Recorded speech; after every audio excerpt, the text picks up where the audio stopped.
刚才有个姐姐和我聊天，聊了好久，刚走。她说她有慢性咽炎啊，特别容易咳嗽，一着凉感冒了就咳嗽不止。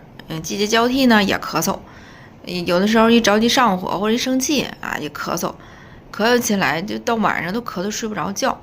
吃了好多药，然后有的时候严重了呢输点液，反正也能好，好了就跟正常人一样，就没啥事儿了，也没太当回事儿。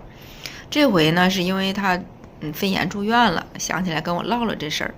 我一听这不是咳嗽变异性哮喘吗？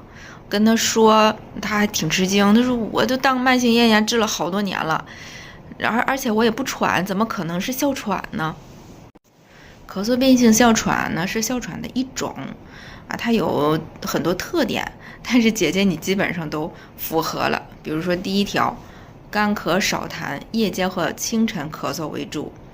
第二条，诱发因素比较多啊，像季节交替，物理化学刺激，包括情绪的变化，都可以诱发它发作。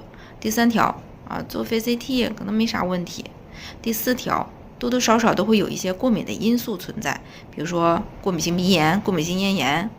第五条，家族史，你看你父亲和爷爷都有这种咳喘的毛病，所以你基本上都符合了。如果说实在不放心的话，可以做一个小检查来帮助我们诊断。姐姐听完之后非常的高兴，她说我终于知道我得的是什么毛病了。